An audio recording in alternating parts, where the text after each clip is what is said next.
ఆ టీములన్నీ కీలకమైనటువంటి టీము లీడర్లు అక్కడికి చేరుకోవడం జరిగింది.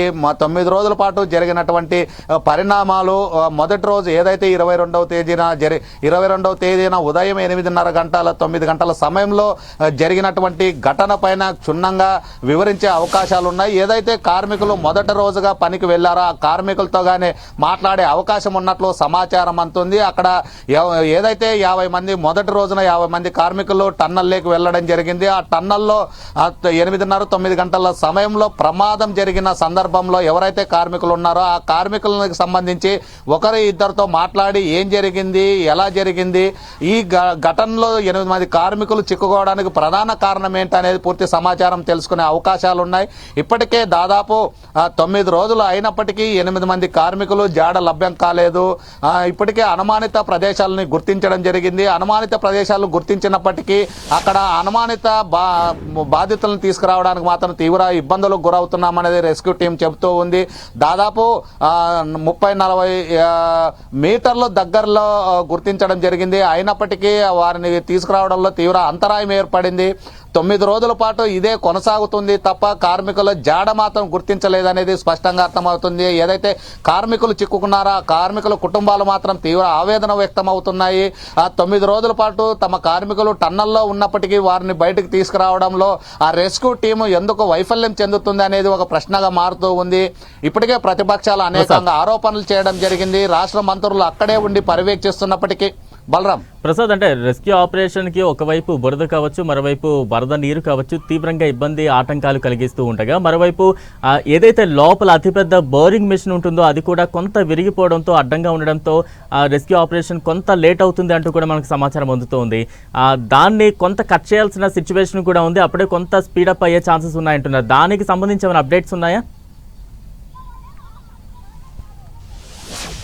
బలరాం, ఏదైతే టన్నల్లో జరిగినటువంటి ఘటన భారీ శవం రావడము, అదేవిధంగా టన్నల్లో పైనుంటి ఊడిపోయినటువంటి పెక్కులు, అదేవిధంగా మట్టి భారీ ఎత్తున పడడంతో దాదాపు ఈ 200 మీటర్లు వెనక్కి డ్రిల్ చేసేటువంటి మిషన్ ఏదైతే ఉందో అతి పెద్ద మిషన్ 200 మీటర్లు వెనక్కి వచ్చిందనేది అక్కడ ఉన్నటువంటి రెస్క్యూ చేస్తున్నటువంటి టీం చెప్పడం జరిగింది. ఆ రెస్క్యూ చేస్తున్నటువంటి టీంలు మాత్రం ఏవైతే ఉన్నాయో 200 మీటర్లు బ్యాక్ రావడంతో తీవ్ర ఇబ్బందులకు గురవుతున్నాము.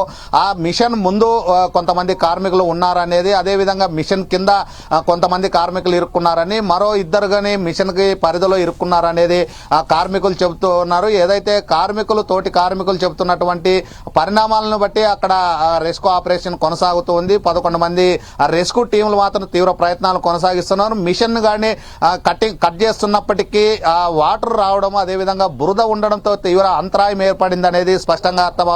పూర్తిగా ఆ మిషన్ ని ఏదైతే తొలగిస్తే ఆ మిషన్ తొలగించిన తర్వాతే కార్మికుల్ని బయటకు తీసుకొచ్చే అవకాశాలు ఉన్నట్లు సమాచారం అందుతుంది. అదేవిధంగా బురద ఉండడము, అదేవిధంగా వాటర్ ఉబుకు ఉండడంతో తీవ్ర అంతరాయం ఏర్పడింది అనేది దానికి సంబంధించి ఇప్పుడు ముఖ్యమంత్రి రేవంత్ రెడ్డి ప్రత్యేకంగా దృష్టి సారించడం జరిగింది. ఆ బురదని ఎలా బయటకు పంపించాలా, ఉబుకుతున్న వాటర్ ని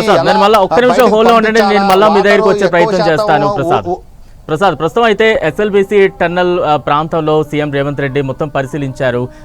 ప్రస్తుతం రెస్క్యూ బృందాలతో సమీక్ష సమావేశం నిర్వహిస్తున్నారు. దానికి సంబంధించిన దృశ్యాలు చూస్తూ ఉన్నాం.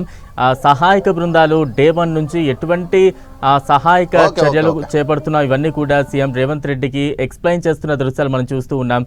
క్లియర్గా చూడొచ్చు విజువల్స్ లో పవర్ పాయింట్ ప్రజెంటేషన్ ద్వారా టన్నల్ అసలు ఏ రకంగా ఉంది, మొత్తం 14 కిలోమీటర్లకు సంబంధించిన టన్నల్ ఎక్కడ ప్రమాదం జరిగింది, ఆ స్పాట్కి ఎంతవరకు చేరుకోగలిగాం, ఇంకా ఎటువంటి ప్రణాళికలతో ముందుకు వెళుతూ ఉన్నాం, 8 మంది కార్మికులు అక్కడ ఉన్నట్టుగా అనుమానిత స్పాట్స్ ఏవైతే ఉన్నాయో వాటినన్నింటినీ కూడా చూపిస్తూ ఎక్స్ప్లెయిన్ చేస్తూ ఉన్నారు.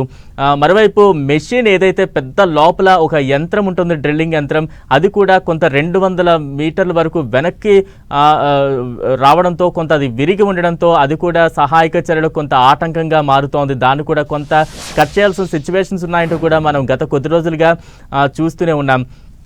ఇవన్నీ కూడా అంటే రెస్క్యూ బృందాలు మొత్తం 11 విభాగాలకు చెందిన రెస్క్యూ బృందాలు ఈ ఆపరేషన్లో రాత్రి పగలనగా నిమగ్నమై వివిధ రకాలైనటువంటి ప్రణాళికలతో ముందుకు వెళుతూ ఉన్నారు.